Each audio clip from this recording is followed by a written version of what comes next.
The UCSD Blum internship was the actual initiative that got UCSD students hooked up with Groundwork to help them with the projects that have been underway already and to allow students that are in many different disciplines in the university to get some practical application of what they study.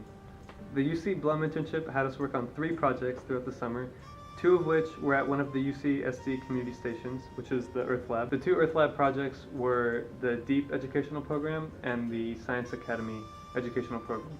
The Earth Lab also allows the students to get a real physical connection to specifically the nature in their backyards, which is hugely important in allowing these students to have the opportunity or the ability to be the environmental stewards that we hope they would be for the community as they grow up. In the Earth Lab, the students get to learn exactly how they are part of an ecosystem and exactly how they affect the water cycle, how they can be a part of preserving that. The 3rd project we worked on was the Choice Eco Village project, which is a project involved in trying to get Encanto to be a near zero net energy community or an advanced energy community. And we were mostly working on getting data to assess the feasibility or the potential of solar, rooftop PV, and other renewable energy sources into the community. These projects wouldn't have worked with the same fluidity without the broad array of disciplines that we brought in to work on it and the collections of people that came to make them happen.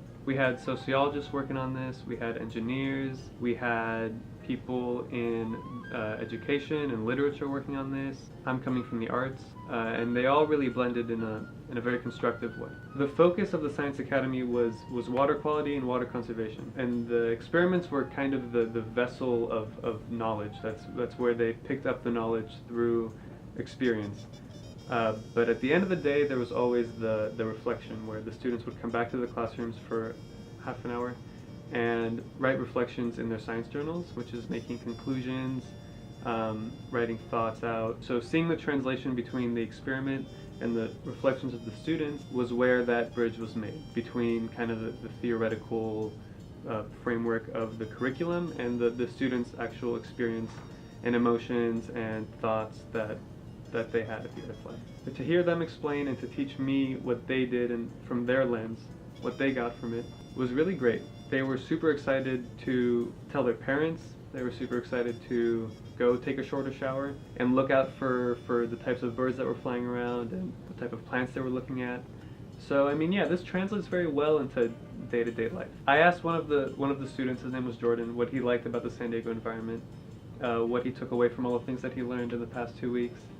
And he said, what I like about the San Diego environment is that even though it's super hot out here all day, it's sunny and there's hardly any water, that these plants thrive anyway, which I thought was just like a beautifully profound statement to make, that even though there's so little resource here, that this life can thrive. That sort of thinking really shows that you're connecting the idea, for example, of plants, of wildlife, to actual problems or considerations of real life, of resource, of a lack of resource, and how things can adapt. San Diego is adapting. Earth Lab is a great example of that. What does a disadvantaged community that's a food desert or a food swamp do? I mean, these forces come together to make something like Earth Lab that can act as a way to counterbalance that lack of resource. What I've learned from this internship is that climate action requires both a material change and a shifting in the consciousness of the people in regards to their environment. And without the relationship between those two, progress will not happen. And seeing Earth Lab as the place where those two come together is really exciting. What came out of the partnership between the Blum internship and Groundwork really offers a blueprint. The methodology of bottom-up participatory climate action as a way to bring these disadvantaged communities to be advanced energy communities. It's the type of work that we need